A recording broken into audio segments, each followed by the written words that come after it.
E agora no Jornal Brasil Atual nós vamos conversar com o Paulo Nicoli Ramires, que é cientista político, professor da Fundação Escola de Sociologia e Política de São Paulo. Olá, Paulo, muito bom dia, tudo bem com você? Bom dia, agradeço o convite. Bom dia a todos os ouvintes. Vamos lá, vamos conversar com o Paulo Nicoli sobre toda essa movimentação política. A gente agora acabou de ouvir, né, Nicoli, que já está sendo apresentado finalmente a PEC da transição, mas existe também uma grande disputa no Banco do Brasil, no Centro Cultural Banco do Brasil, articulação política do Lula, pressão dos partidos por ministérios, e o Tribunal Superior Eleitoral confirmou que a diplomação do Lula e do Geraldo Alckmin será realizada na semana que vem, dia 12 de dezembro, e o Lula afirmou que só fará o anúncio de ministérios após essa data. Os analistas também estão falando de criação de 34 a 35 cargos de alto escalão como ministérios ou secretarias nacionais. Como é que você está avaliando toda essa movimentação? Bom, a grande questão que o Lula tem hoje, aliás, duas grandes questões, é garantir a sua governabilidade para o ano que vem, e para isso, necessariamente, ele precisa da aprovação dessa PEC, né, que permitirá que ele tenha recursos financeiros para executar programas sociais e obras públicas. E outro problema que o Lula tem diante do seu próximo governo é consolidar uma maioria no Congresso. Esse é o grande dilema, né?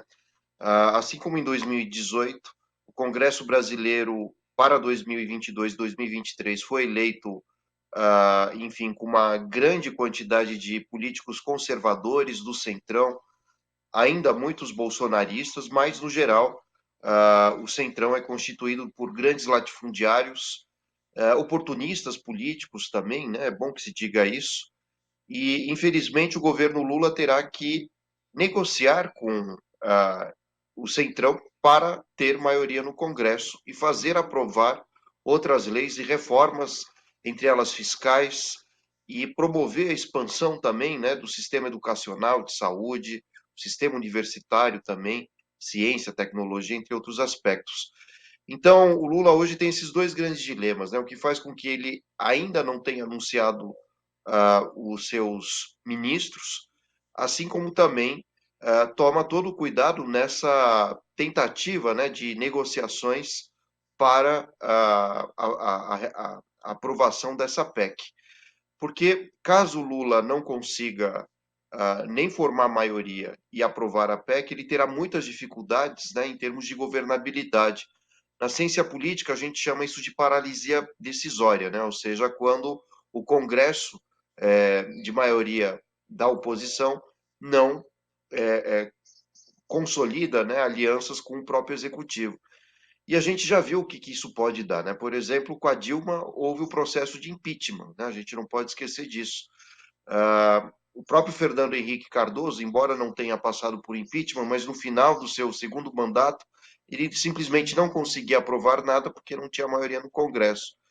Então, o próprio Bolsonaro, né, apesar de todas as críticas que nós temos que fazer a ele, ele teve que negociar com o Congresso com orçamento secreto. Caso contrário, não formaria a maioria. Então, isso revela, né, um grande dilema que existe na política brasileira, e, de fato, quem manda nesse país não é exatamente o executivo, mas sim o centrão, porque ele funciona como uma verdadeira moeda de troca, ou seja, ele troca a maioria no Congresso e aprovação dos projetos do governo por cargos de confiança, ministérios. Então, o que se espera, né, do governo Lula no final das contas é que, claramente, ele não vai liquidar de jeito nenhum o centrão, né? Isso faz parte do jogo democrático, afinal de contas, parte considerável da população elegeu esses políticos, mas o que o Lula tenta fazer é promover maior transparência na questão dessa articulação entre executivo e legislativo, ou seja, eliminar o orçamento secreto, mas não exatamente o orçamento, né, dos parlamentares.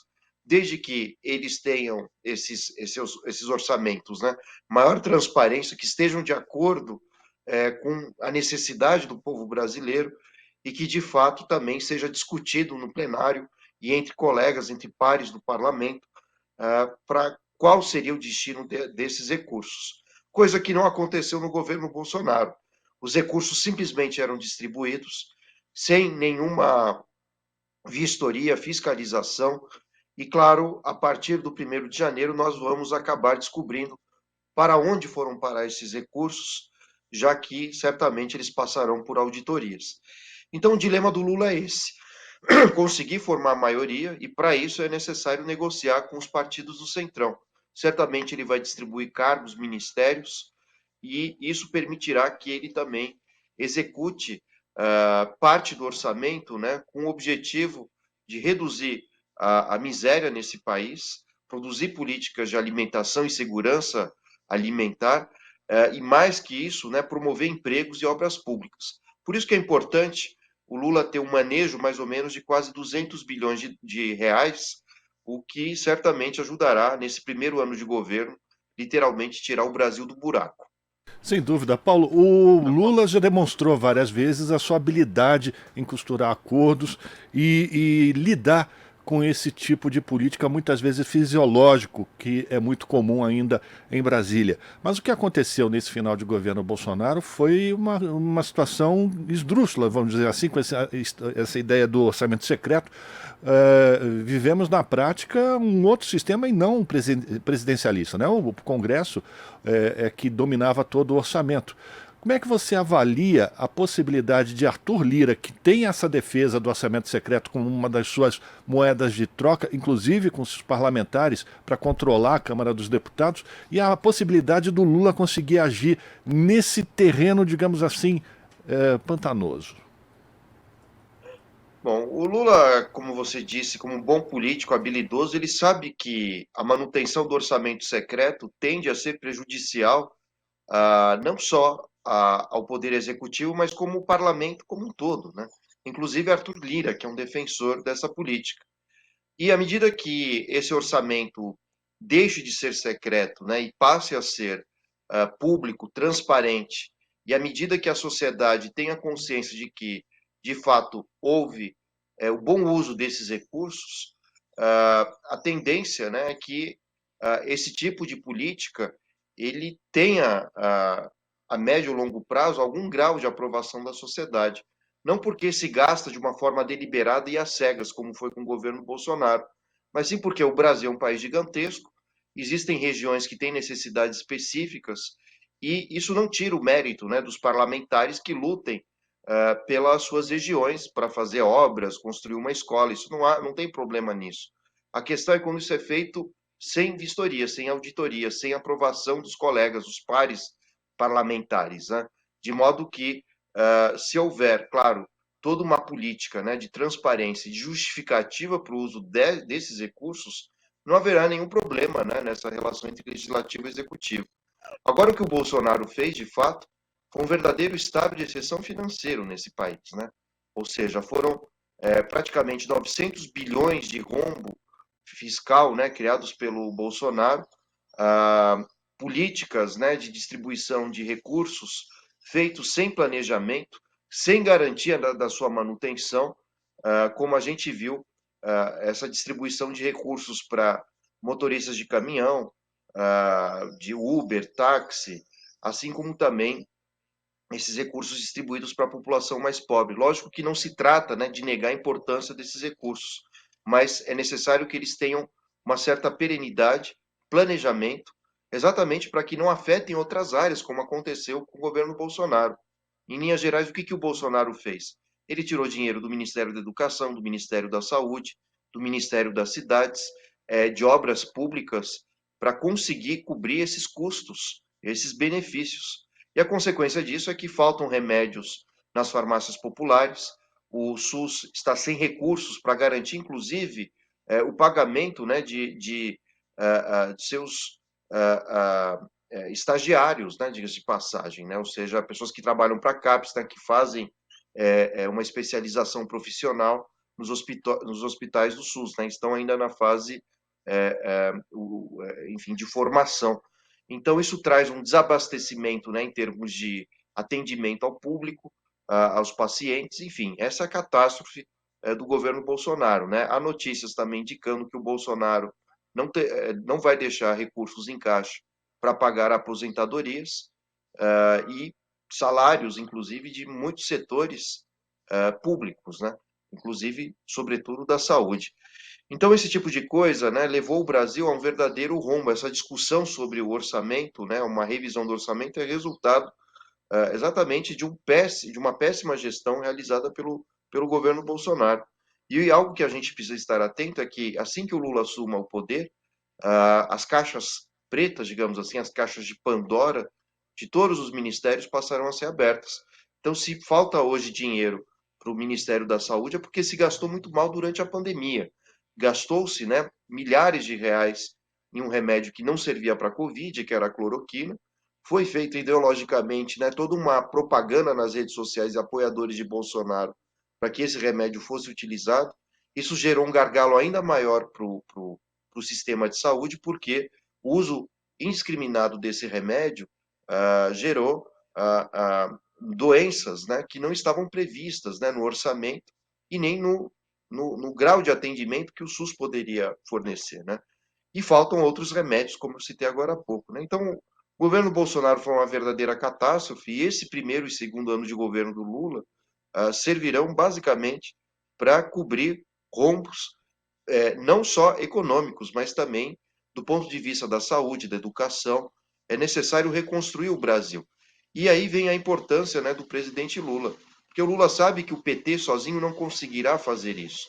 É importante uma ampla aliança nacional com partidos que, mesmo que no passado tenham sido de oposição, eles precisam fazer parte desse governo, exatamente porque são muitas áreas afetadas e é necessário, né, um verdadeiro mutirão, né, de reforma do Estado brasileiro e de recuperação do seu funcionamento em todas as suas instituições. A gente está conversando com Paulo Nicoli Ramires, cientista político, professor da Fundação Escola de Sociologia e Política de São Paulo. Nicoli, eu queria voltar a falar com você sobre a PEC da transição, né? O governo Lula, a gente já sabe, né, e tudo mostra que essa PEC é fundamental para que o governo comece a funcionar a partir de 2023. Você acredita que essa legislatura que está encerrando agora em dezembro vai aprovar o que foi apresentado como minuta inicial para essa PEC e que tenha 4 anos de liberação desses recursos do Bolsa Família, desse teto de gastos? Porque o mercado já está gritando, né, falando que isso significa cheque em branco para o governo Lula e a responsabilidade fiscal, etc, etc, etc. Como é que você avalia isso? Bom, antes de uma responsabilidade fiscal, todo governo tem uma responsabilidade social, né? Ou seja, produzir na população a possibilidade de que ela se alimente, de que ela tenha condições mínimas de sobrevivência. E foi algo que o Bolsonaro virou as costas à população brasileira, salvo no último ano, quando, a partir de medidas meramente eleitoreiras, distribuiu recursos sem garantir a sua manutenção para o próximo ano. Então, o que o Lula, de fato, está conseguindo fazer de alguma forma, convencer os demais partidos, mesmo os de oposição, que é importante aprovar esse novo orçamento, né, e essa capacidade do governo de manejar esses recursos, ainda que seja com a antiga legislatura, ou atual, né, vigente, porque os partidos sabem que é necessário, né, produzir algum tipo, né, de desenvolvimento para esse país. Né, isso é fato. Então, mesmo os partidos que não olham com bons olhos, né, o próprio governo Lula, eles ainda assim querem fazer parte do governo, são membros do Centrão. Muitos políticos não foram reeleitos, mas os partidos pressionam os seus políticos que ainda estão na atual legislatura para que tenham algum grau de diálogo também com o próprio governo Lula, assim que ele assuma a presidência. Então é uma grande artimanha política, grande estratégia, né? Uma vez que a gente observa, por exemplo, né, a discussão se o Lula terá toda essa liberdade de manejo dos recursos, já que a pauta principal não é uma liberdade de manejar simplesmente esses recursos, mas sim de garantir um mínimo grau, né, de desenvolvimento econômico, social, né, de garantir educação, saúde para a população. Então, a grande discussão que a gente tem hoje dentro do Congresso é se essa PEC ela vai valer para 2 ou 4 anos, por pressão desses partidos de oposição, a tendência é que haja uma aprovação de apenas 2 anos, o que deve ser minimamente suficiente, né, para que haja a possibilidade do Lula manejar recursos para o Bolsa Família, né, para as universidades, para obras públicas, mas nada impede, né, que, de acordo com a popularidade do Lula e o sucesso dessas políticas, é bem certo que o próximo parlamento possa, sim, eventualmente aprovar uma extensão desse uso desses recursos, né? Agora, o que o mercado precisa perceber é que de nada adianta haver concentração de renda à medida que parte considerável da população empobrece, não tem recursos, não tem salários. Todos saem ganhando, e o Lula demonstrou isso nos seus 2 mandatos, e a Dilma também, à medida que temos uma política de empregos, as pessoas são assalariadas e bem assalariadas, consequentemente, você incentiva o consumo, querendo ou não, fortalece o setor de serviços, o setor industrial e mesmo o agronegócio. Então, trata-se, né, da necessidade de observar como o Estado brasileiro deve ter a capacidade de articular diferentes setores da sociedade, não só econômicos, mas políticos também, para gerar crescimento econômico não concentrado numa meia dúzia, mas sim distribuído de uma forma justa entre diferentes setores da nossa sociedade brasileira. No governo Bolsonaro, esses dados saíram nessa última semana, houve uma multiplicação de milionários, né? E, ao mesmo tempo, a extrema multiplicação de pobres e miseráveis, né? 1% enriqueceu e mais de quase 50 milhões de pessoas, 35, perdão, né, para cima entraram na linha da miséria. Então, o que é necessário é produzir desenvolvimento econômico com justiça social, né? E o Lula, sabendo bem disso, ele tenta essa articulação no Congresso para prorrogar o máximo possível essa PEC, e certamente por pressão dos partidos de oposição, conseguirá talvez 2 anos, né? A princípio era só apenas o primeiro ano, Lula e o PT conseguiu a extensão para 2 anos também, com esforço de Geraldo Alckmin, né, que é uma figura que dialoga bastante com a centro-direita, mas ainda assim se mostra uma figura muito importante para o Lula para conseguir essa articulação com os demais partidos, que não fazem parte da base da esquerda. E a consequência disso, né, é que o Lula, se não conseguir a aprovação dessa PEC ainda no final do governo Bolsonaro, certamente promoverá uma medida provisória, né, até que o Congresso consiga aprovar uma reforma orçamentária. Agora, diga-se de passagem, né, o que chama muita atenção dessa história toda é o fato de que o Bolsonaro não governa mais, né? Permanece em silêncio. Apenas ontem apareceu em público chorando, né? Certamente por conta da sua derrota. Não chorou nenhuma vez durante a pandemia por conta dos brasileiros que foram acometidos pela gripe, pela Covid. E o Lula já há algum tempo governa, né? Desde que venceu o segundo turno, de fato, esse governo de transição que faz articulações políticas, o Lula foi para a COP, o Lula será recebido por autoridades norte-americanas também. Então, isso já mostra que o governo Bolsonaro desapareceu radicalmente. A gente está falando com o Paulo Nicoli Ramires. Eu ia pedir exatamente uma avaliação tua desse chororô do Bolsonaro para a gente terminar essa nossa conversa. Mas antes disso, eu quero ver contigo, Nicoli, como é que você avalia as negociações com relação ao Ministério da Defesa. Esse é um dos pontos em que os grupos de trabalho que estão lá no Centro Cultural Banco do Brasil mantêm o silêncio. Como é que você está avaliando essa transição com relação ao Ministério da Defesa e à escolha dos comandantes militares? Bom, essa transição, em linhas gerais, ela tem muitos pontos obscuros, né? Principalmente alguns apagões de dados.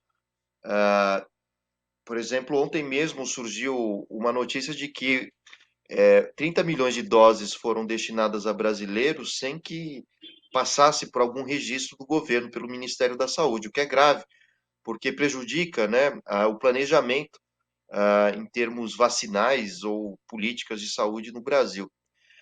Em relação aos militares especificamente, a situação me parece um pouco mais crítica, já que os militares praticamente não estão participando da transição, né? Salvo um outro setor, né, que deveria ter características civis, mas é dominada por militares, porque o bolsonarismo distribuiu uma série de cargos a militares, né, o caso da FUNAI,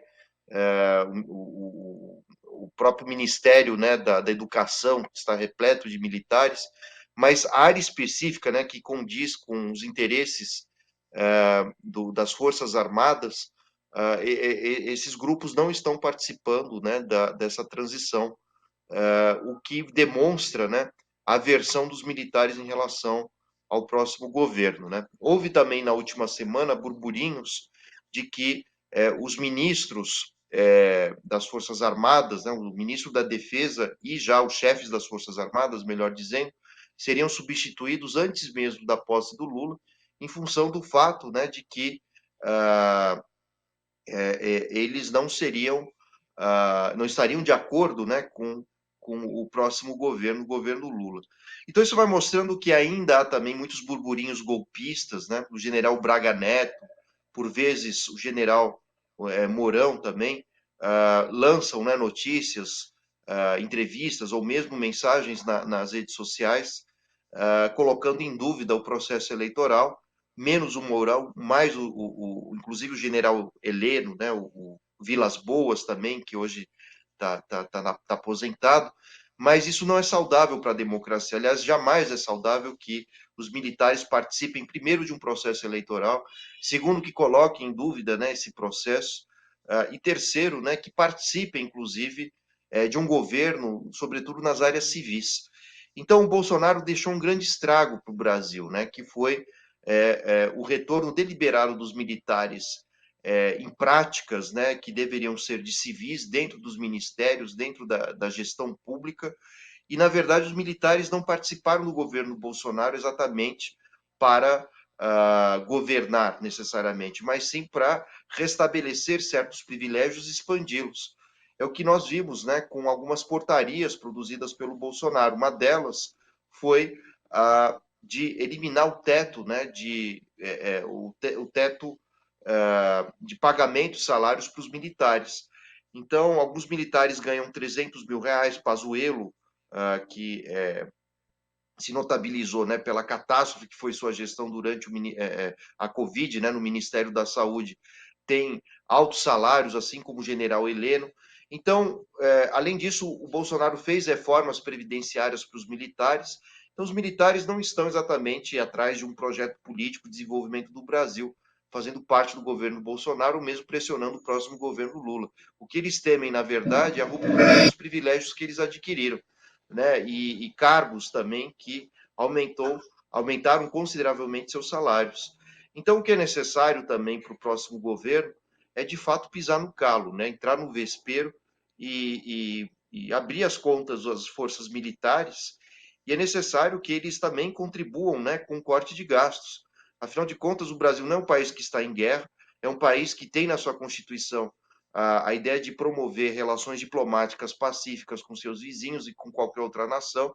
Então, não faz sentido manter tantos privilégios para uma classe das Forças Armadas que deveria contribuir para o Brasil de outras formas, ajudando com as obras públicas, ajudando em campanhas de vacinação, cuidando das florestas, principalmente, e não tomando conta, né, de ministérios que deveriam ter nos seus ocupantes civis e não os militares. Então é necessário a gente pensar também numa reforma em termos de forças armadas nesse país, não só na educação, na saúde, porque trata-se, né, de uma classe relativamente parasitária e que historicamente pouco contribuiu com o progresso do país. Quando os militares estiveram no poder, o que nós vimos, inclusive com Getúlio Vargas, né, quando havia sua ditadura, eram torturas, censuras, repressões no início do século passado, final do século, com a proclamação da República, com a Guerra de Canudos, o golpe de 64, enfim. Então, é realmente necessário colocar a mão na consciência das Forças Armadas e realmente colocá-los a favor da população brasileira e não contra ela, como praticamente predominou na história brasileira, né? É bom que se diga isso. Quero agradecer a participação do Paulo Nicoli Ramires, cientista político, professor da Fundação Escola de Sociologia e Política de São Paulo, fazendo uma avaliação do cenário político, esse processo de transição à escolha do novo governo do presidente Lula. Paulo, muito obrigado pela tua participação, é sempre uma alegria tê-lo conosco. Muito obrigado, agradeço o convite e boa semana a todos. Boa semana, conversamos com Paulo Nicoli Ramires, aqui no Jornal Brasil Atual. Estamos apresentando Jornal Brasil Atual. As notícias que os outros não dão.